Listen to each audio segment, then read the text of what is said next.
Click the link in the description below to receive our free Building Mental Muscle newsletter, and for a limited time get these 10 classic best-selling Law of Attraction books for free. We hope you enjoy this presentation. If so, please click the like button and click the subscribe button below to receive notification when we release new recordings. Richard Hargraves presents Building Your Temple by Neville Goddard. First published 1967. This audio edition recorded 2023. Digitally narrated using the voice of Jeff Masters for buildingmentalmuscle.com. Copyright 2023 Iron Power Publishing. All rights reserved. Building Your Temple by Neville Goddard. William Blake, in his poem The Four Zoas, A Dream of 9 Nights, tells of God's fall into division, and his resurrection to unity, his fall into generation, decay, and death, and his resurrection into the unity of the one Father. Associating his poem with the 6th chapter of Ephesians, the 12th verse, he states, "We wrestle not with flesh and blood, but against principalities, against powers, against the rulers of the darkness of this world, against spiritual wickedness in heavenly places." So, we see that the fall into division and the resurrection into unity is mental. From beginning to end, the Bible speaks of a certain temple that is being constructed. And every day we are building our temple for the dwelling place of God the Father. In the 2nd chapter of the Book of Ephesians, we are told, "The whole structure is joined together and grows into a holy temple in the Lord, in whom you also are built into it as a living structure of God in the Spirit." In other words, as you bring your building and I bring mine, we are fitted together as living stones in the building of God. Let me explain this with a story told me just this past week. This is an experience of a lady who was very much a lady and only recently had a little baby. She said, "In my dream I am 3 people. I am myself, yet I am a man. As myself, I long for a little green dog. Becoming another, I see my dog standing among others. He shines like the sun, and because I have ordered him, I know all I have to do is wait for his arrival. Now, in my dream I am always the sender. When something is to be told, I tell it to another, which is myself, then I become the other in order to retell the story to the third. Becoming the third, I then tell the second to tell the first. I know it doesn't make sense on this level, but as the third person speaking, I hear the message as the second, and say to myself, the first, the dog is yours now. And as the first, I am so happy to hear the news. Again, as the third person, I tell the second to say to the first, your building is finished. All you have to do is turn around to take it. Now as the first person, my little dog disappears, and I am looking at my many new buildings being constructed. Then I remember that my building is finished and all I have to do is turn around and claim it, when my little baby cries and awakens me.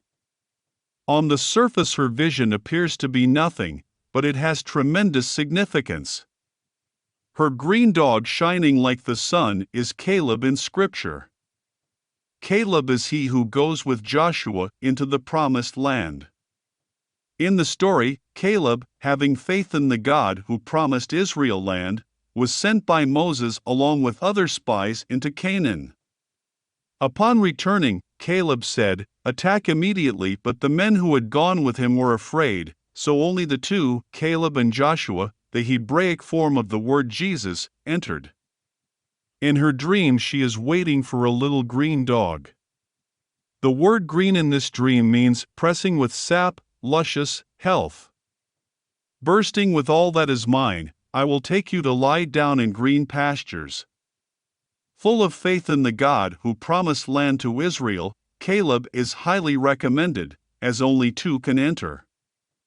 Others had the dog and others will find him, for she is not the only one who enters the promised land. Now, who was waiting for his companion? God. As the third, the second is told and tells the first that the dog is now hers.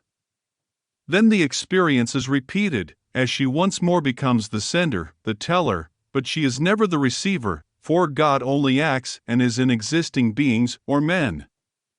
Now, as the first person, she realizes that the little dog has disappeared. Why? Because she has already entered the promised land.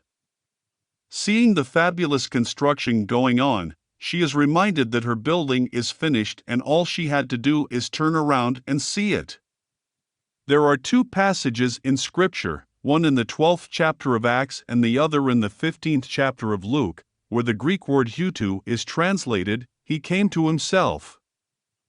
In the book of Luke these words were spoken of the prodigal son.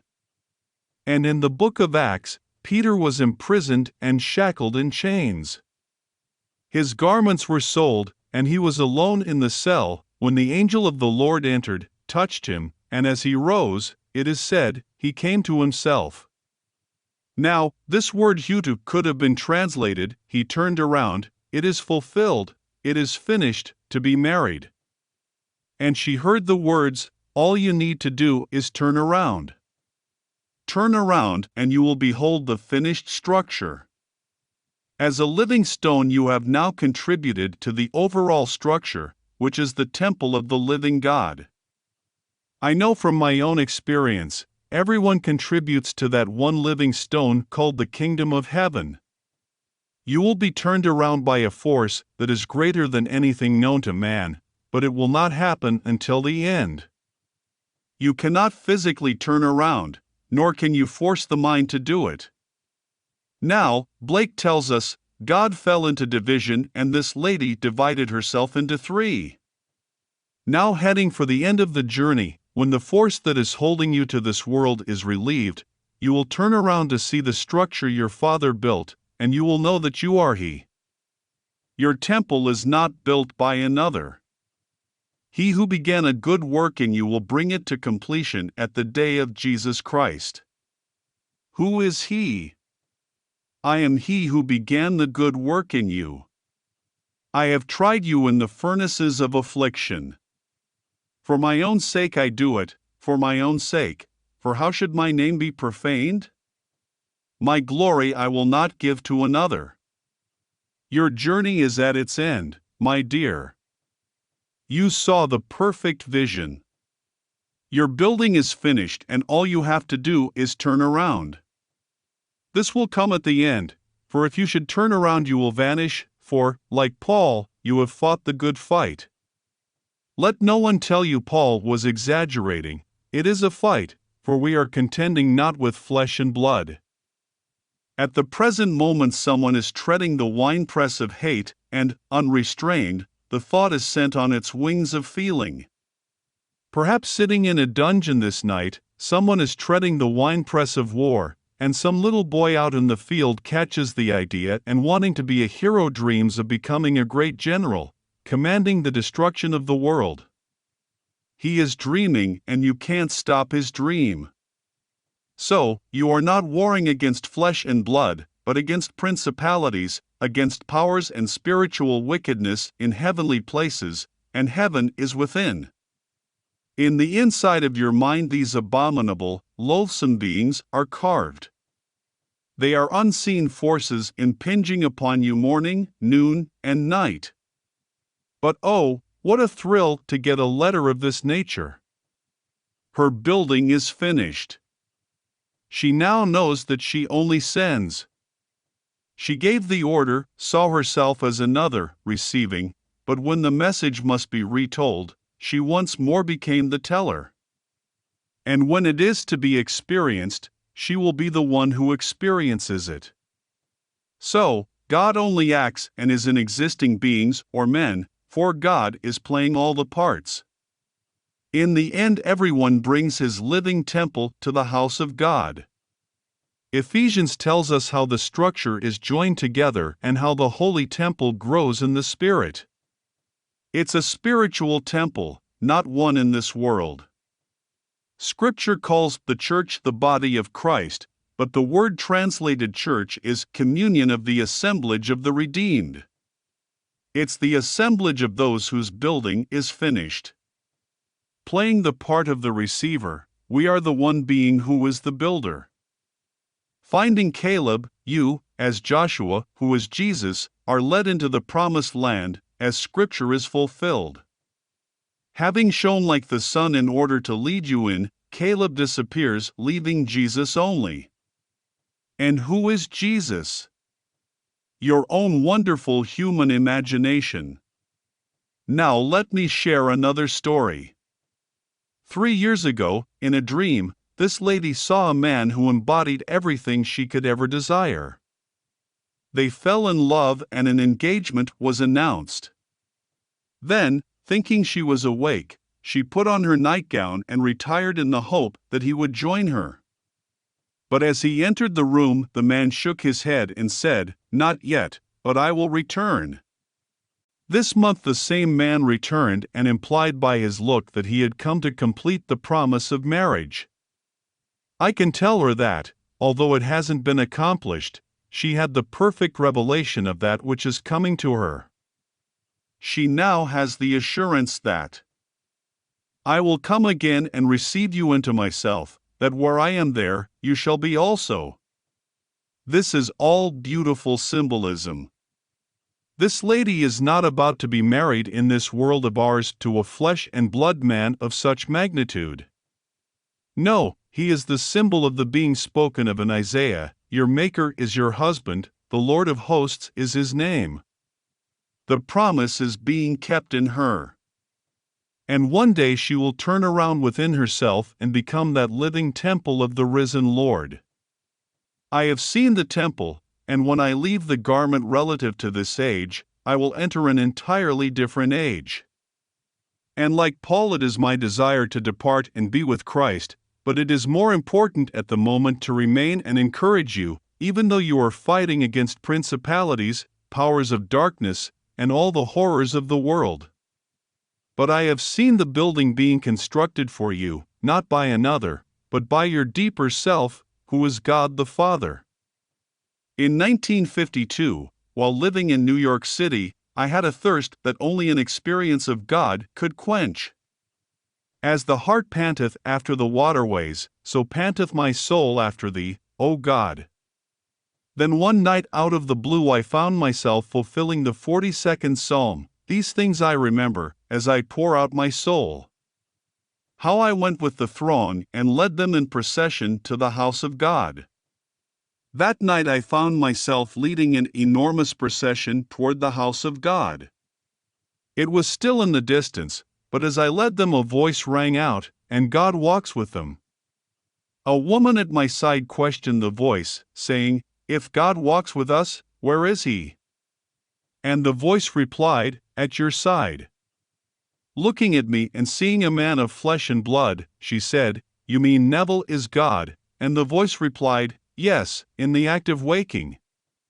Then the voice spoke only to me, saying, "I laid myself down within you to sleep, and as I slept, I dreamed a dream." I dreamed, and suddenly I knew that he was dreaming he was me. At that moment memory returned, and I became 6 vortices, which I felt enter my hands, my feet, my head, and my side. That was when I knew the ecstasy of the crucifixion. Paul, in his letter to the Romans, divided the tenses, saying, "If we have been united with him in a death like his, we shall certainly be united with him in a resurrection like his." The crucifixion is past. He chose us in him before the foundation of the world. If this is true, then the universal Christ gave us himself, for did he not say, "No man takes my life, I lay it down myself"? I have the power to lay it down and the power to lift it up again. And we are laid down with him because he chose us in him before the foundation of the world. So, if you are united with him in a death like his, you will certainly be united with him in a resurrection like his.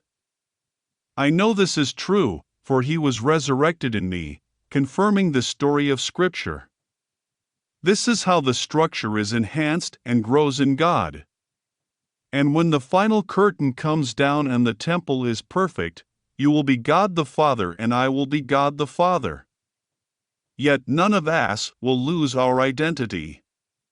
Now I ask you to continue to test your creative power by practicing revision.